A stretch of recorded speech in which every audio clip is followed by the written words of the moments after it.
Hey guys, welcome to Bobcat Sports Talk. I'm Jessica Carter here with Jay Riley and Trey Howard. So last Saturday, Jones took on East Mississippi for the state championship. Unfortunately, they lost 61-21. It was a loss, but the Bobcats have had a great season, and now we're just looking forward to some bowl games, hopefully. Moving on to college football, we had two great games going on: Alabama versus LSU and Oregon versus Stanford. TJ Yeldon rushed for 25 carries for 133 yards and 2 touchdowns, averaging 5.3 yards per carry.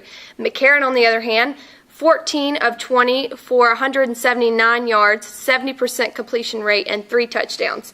Unfortunately, LSU is a little lower than that. We had Mettenberger, 16 of 23, 241 yards with a 70% completion rating with only 1 touchdown. Beckham, 4 punt returns for 174 yards.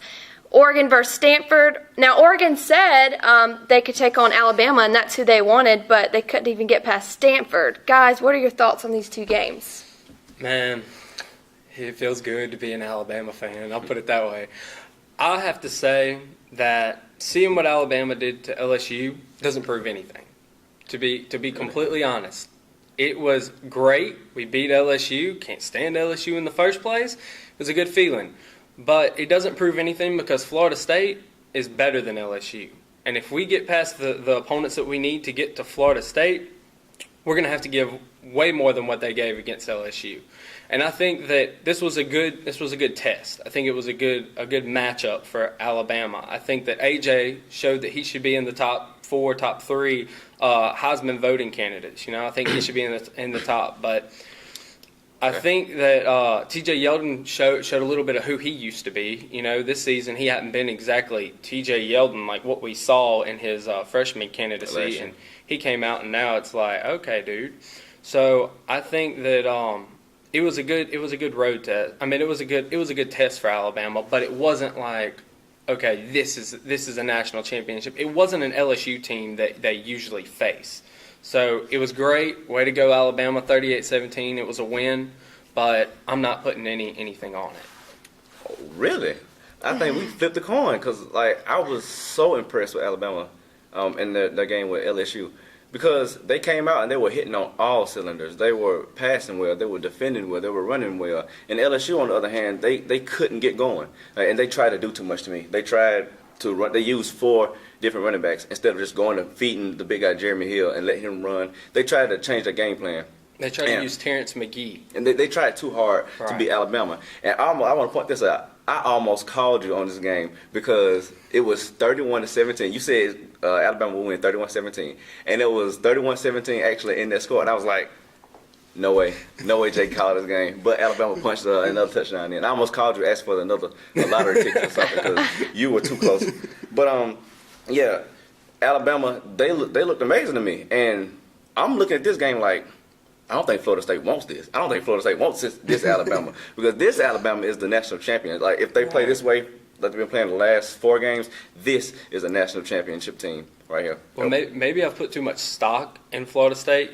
They haven't played big ACC teams like Alabama, but I'm not gonna lie, I'm a little bit scared of Florida State. I'm a little bit scared because they're quick. They're quicker than some of the SEC teams, I believe. So, I mean, we'll see if we see the matchup. If it doesn't happen, it doesn't happen. But, I mean, I just don't want to put too much stock in them beating LSU the way they did. But Oregon was quick, and Stanford used power, and you see what happened there. That's true. Stanford ran the ball down Oregon's throat. And, we know how it is when Oregon gets started. But they couldn't get started. They couldn't get going. Right. And Marcus Mariota was all over the place. He was inaccurate. He was flustered. And he didn't get his 2 touchdowns until late in the fourth quarter when they were irrelevant. Well, they're not irrelevant because they almost came back, but late in the fourth quarter. And Stanford proved to me that power wins over speed every time. I'll give you that. I think that Stanford had the opportunity that they had last year, and they had it again. And Oregon's all over here saying, we want Bama, we want to beat the national champion, defending national champions. I mean, they had the right to say that because before this Stanford game, they were running through the competition. They were running through everybody. I mean, they were just putting up big numbers. But they came up, like you said, against a powerhouse, and they just got shut down. And I wonder what that game, because we haven't seen that game. I wonder what it would have been like if Alabama and Oregon had played. But like Stanford did. We might see it next year. But I want to point this out: Tyler Gaffney, a record 45 carries, 157 yards and a touchdown. that guy, that's what LSU should have done. Just feed your guy and let him work. And that Jeremy was. Hill would have ran that ball 10 times better than those 4 backs that they had put together, you know? I agree. Absolutely. Well, we're approaching the end of the season, guys. So, who are your picks for Heisman front runners? Let's go ahead and get this out of the way. I called this after the first game. I said Jameis Winston. And I was kind of getting a little itchy. I was like, oh, man, Johnny Manziel. I couldn't do it. I couldn't do it. He threw 3 picks the other day. You know, 4 touchdowns. He had more touchdowns than he had picks. That's great. But he threw 3 picks against a Mississippi State defense. Now, I know you like Mississippi State. Yeah, and that's your school, that's your team. But I just don't think that their defense is good enough to give up 3 picks against him and him to still be in that top slot. So I've got Jameis Winston as my number 1, and I got him as my number 2, and I got A.J. McCarron as number 3. A.J. McCarron is number what? Number 3. A.J. McCarron should be allergic to the Heisman Trophy. What? He should be as far away from Don't the even Heisman go. Trophy. That you are wrong. Why? You are dead wrong. What did A.J. McCarron? You pointed out his stats. What are his stats from this LSU game? 14 for 20, 179 yards, and 3 touchdowns. He's accurate. Was that Heisman? 179 yards? Are you kidding me? Is that Okay. Heisman? Does he have to throw for a ton of yards to be in the Heisman? What is the Heisman? What is the Heisman? It is the most outstanding player. And is A.J. McCarron the most outstanding player, or is he the most popular player on the best team? That's 2 different things. A.J. McCarron, he shouldn't be rewarded for being on a really good team. You know, he should be as far away from the Heisman. Okay, but Nick Saban has been recorded saying that, I don't know the exact quote, but to paraphrase what he said that A.J. McCarron is the most underrated quarterback in America because he's not being given credit because he's on the best team. So should we take away his opportunity for a Heisman because, Alabama is absolutely phenomenal? No. You don't win the Heisman for being on a good team. You win championships for being on a good team. And he's 34-2. He's going to win a championship. And that's his reward for being on a good team. Not the Heisman. My Heisman pick, through these last 3 or 4 weeks, who are the 2 we've been talking about? Jameis Winston and Marcus Mariota. I think Mariota dropped himself out the top 5 this past game. Yeah. He proved that, he just really, he had the hype, and he's still really good, but he's not Heisman potential. You said Jameis Winston. I've got Johnny Football. You said he threw 3 touchdowns against this Mississippi State team. No, 4 touchdowns. Three. I'm sorry, 3 interceptions against this Mississippi State team. Mississippi State put up 41 points. Mississippi State put up 40 points 2 other times this year against Troy and Alcorn. I mean, Johnny has to deal with the 96th ranked defense in the nation. He has to go out and score every time. Literally, every time. He threw 5 touchdowns. As a matter of fact, this past game, 5 touchdowns, 3 picks. His stats this year, he's thrown for 3,313 yards. That's 3rd in the nation. He's got 31 touchdowns. That's tied for 2nd in the nation. He's got to go out and he's got to make up for an awful defense. And he's got to score every time. A.J. McCarron, he can come out 3, he can go 3 and out. He can maybe throw a pick. He can not score on the drive. Alabama, they were in 3 drives, Alabama holds somebody to 3 points. If Johnny Manziel doesn't come out, he's probably got 17 points. He's probably in the whole 17 points. He's got to go out and do extra to make up for that awful defense. Okay, you're wishing for Johnny Manziel, and I understand. But because of his past problems and the past things that have happened, I don't think the reason I'm not putting him as a realistic number 1 is because I think with the things that happened off field earlier, in the season and before the season, during the off season, I think that they're gonna look down on Johnny and they're not gonna give him that opportunity. Let me ask you this question: do you think Jameis Winston parties? I think that Jameis Winston is a very good player, and I think that he's a good guy. Do you think Jameis Winston parties? I don't know. I've never hung out with him. Because I do. I mean, he's 19 years old. He's the most popular thing walking around Tallahassee, and he's probably getting everything free anyway. Yeah. So I would be in the party. I wouldn't put it past him to go to the party. I'm not saying that Jameis Winston doesn't party. I'm saying that Johnny Manziel has it on his reputation. That's on his record. It's not. Because we know about Johnny Manziel, he shouldn't. Are you a Heisman voter? Are you a Heisman voter? No. Okay then.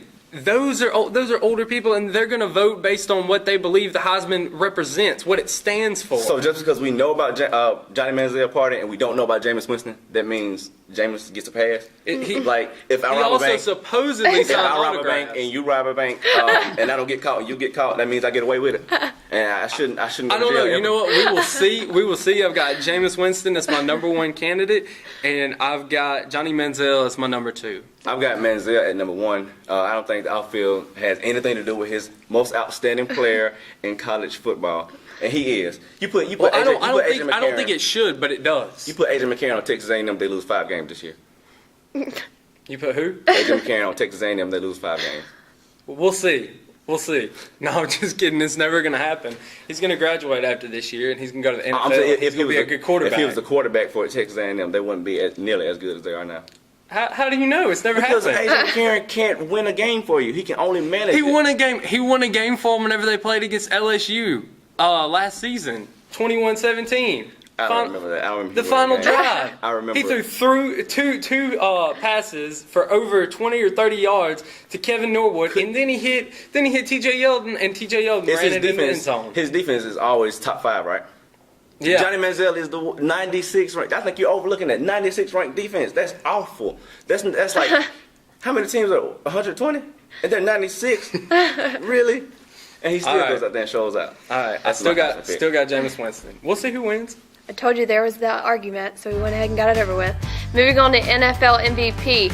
Everyone's talking about Peyton. 33 touchdowns on the season, most touchdowns through 9 games. But everyone's missing Drew Brees. 25 touchdown passes, 7 picks. I love Drew Brees, and I think he could be an NFL MVP, and I think I'm going to go with that as my pick. So who are your picks, guys? You can look at me weird. Still on that Peyton Manning. I'm not going to change. Peyton's got 33 touchdowns so far through the season. Ties the record for most touchdowns through week 9, and he only has 6 picks.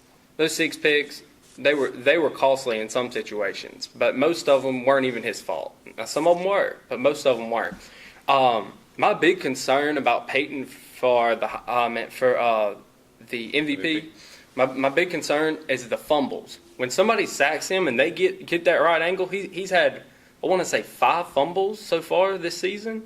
That's the most he's ever had in like 4 years. They showed it the other day. I was like, 4 years. He only had 3 in like 4 years in the pocket. Now he has 5 this season. I'm worried about him as far as that, but if he can control that, if his ankles get better and he's back, this coming week, I've still got Peyton Manning. No big frustration. I think he's going to go over 50 touchdowns this season. It's logical. There's still a few weeks left in the NFL season. I think Peyton Manning deserves it, and he's got 70% completion rating. He's still managing that, and he does have targets though. So I don't know if they're going to look at his targets. I don't know how the MVP voting is going to work. But if they look at his targets and say Demaryius Thomas, is as good as Des Bryant, and they look at Wes Welker and say, he was a superstar whenever he played for New England, and they look at it that way, then I think Peyton will go down. But I think that with what he's done so far this season, first week came out through 7 touchdowns, tied the NFL record. Nick Foles actually did that too. So I was like, whoa. But I still got Peyton Manning, and Drew Brees, as talented as he is, he's not comparing because he's got 25 touchdowns through this week, and he has, I want to say, 7 picks. Peyton's touchdowns outweigh, and I look at touchdowns. I mean, maybe I'm old-fashioned for that, but that's the way I look at it. Touchdowns, completions. Peyton has a 121 quarterback rating right now. So you got Peyton Manning, quarterback, Drew Brees, quarterback. Mm-hmm. I'm going with the quarterback's best friend. I got Calvin Johnson from the Detroit Lions. Oh, that's a good one. Megatron. 53 receptions on the year, 904 not touchdowns. That'd be amazing. Of course, they wouldn't even do that. 904 yards and 9 touchdowns. Megatron is clearly the best wide receiver in the NFL. And if he wasn't on the Detroit Lions team, I don't know if this would be a 6-3 team. You know what I'm saying? Des Bryant, when they played the Cowboys, they kind of stirred it up. The comparison between him and Calvin Johnson. Well, Calvin Johnson went out there and shot 300 plus yards, and Des Bryant he got 2 touchdowns. He was like 72 in that area. But the MVP, the most valuable player in the NFL to one team, besides the quarterback, because the quarterback gets a lot of attention when they win, a lot of blame when they lose. Right. I think the most valuable player to any team right now is Calvin Johnson. Like, he makes any team that much better, and he can be single cover, double cover, triple team, and he still makes catches. I think it's too much on the quarterbacks and not enough recognition everywhere else. And I want to give my props to where they're due. Calvin Johnson, the best in the league, and I think he should win. I don't think he will because quarterbacks rule the world. But Calvin Johnson, my pick for the MVP. I think you're right on that. I really do. I think that he's been phenomenal this season. I've still got Peyton Manning because, like you said, the way that it works in the NFL, it's quarterback, because quarterback is the most important person on the team. And they look at the quarterback and they say, who's the best quarterback? And if there's not like a superstar quarterback and, somebody's not having a breakout season, if Peyton wasn't having the season he's having, Calvin Johnson would have it locked up. That's the way I look at that. But I think that they should put a little bit more. They should look more into other players. I mean, I get it. Wide receivers are like expendable. You have 3 to 4 to 5 receivers. But on Calvin every play, Johnson but, would catch a pass with 3 people, covering. Exactly. That's insane. Exactly. If we haven't seen that, in my opinion, most valuable player in the league right now, Calvin Johnson. Okay. So our approaching basketball season, of course, Jones. Men's 2-0, much improvement from the first game. Women's are 1-0. Both the teams are traveling tonight to Louisiana and will be playing Delgado Community College at 7 o'clock. Now, you can go to Jones's website and watch both of these games tonight and cheer on the Bobcats for hopefully a good win under our belt. So, thank you for joining us today on Bobcat Sports Talk. We've covered all of our topics this week, and I'm Jessica Carter here with Jay Riley and Trey Howard. Have a good week.